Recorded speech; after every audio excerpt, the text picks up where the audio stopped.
Hello guys, welcome to my channel. आजच्या व्हिडिओमध्ये आपण शिकूया आणि समजून घेऊया की who can give information about the domestic violence.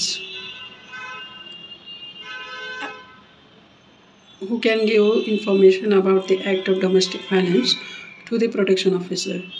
तर याचं उत्तर देते सेक्शन 4 सांगतोय डोमेस्टिक व्हायलन्स ॲक्ट 2005चा सेक्शन 4 आपल्याला सांगतोय की इन्फॉर्मेशन टू प्रोटेक्शन ऑफिसर आणि एक्सक्लुजन ऑफ लायबिलिटी ऑफ इन्फॉर्मंट.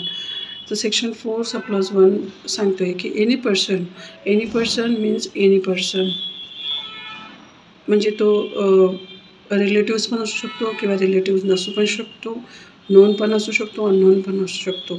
असा व्यक्ती any person who has reason to believe that की ज्याला असं माहिती आहे, ज्याला असं विश्वास आहे की an act of domestic violence has been, म्हणजे जो कौटुंबिक जो हिंसाचार झालेली आहे, कौटुंबिक हिंसाचार जे झालेली आहे किंवा होणार आहे किंवा होण्याची शक्यता आहे, हे जर त्याला विश्वास असेल की एखाद्या महिलेच्या सोबत असा अपराध होणार आहे, झालेला आहे किंवा होणार आहे किंवा होण्याची शक्यता आहे, तर त्याची information may give information about it to the concern protection officer.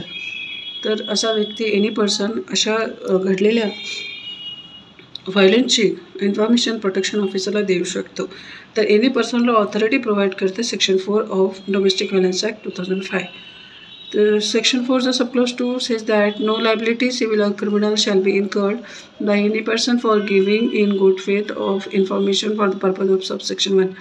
तर सबसेक्शन 1मध्ये एनी पर्सन जेव्हा अशा डोमेस्टिक व्हायलन्स इन्सिडेंटचा जो काही इन्फॉर्मेशन देतो आहे प्रोटेक्शन ऑफिसरला, तर अशा व्यक्तीच्या अगेन्स्टमध्ये कुठल्याही प्रकारची सिव्हिल किंवा क्रिमिनल लायबिलिटी राहणार नाही. कारण की तो जे हे काम करतो आहे, हे जे इन्फॉर्मेशन देतं आहे, तो गुड फेथमध्ये देतं. एका महिलेला त्या कौटुंबिक हिंसाचारापासून वाचवण्यासाठी तो एक हे सूचना देतं प्रोटेक्शन ऑफिसरला.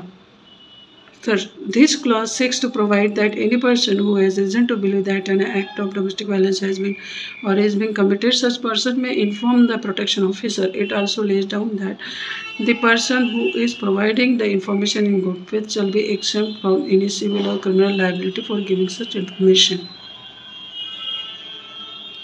तर हे सांगतोय सेक्शन 4 की who can give information of domestic violence against the woman to the protection officer.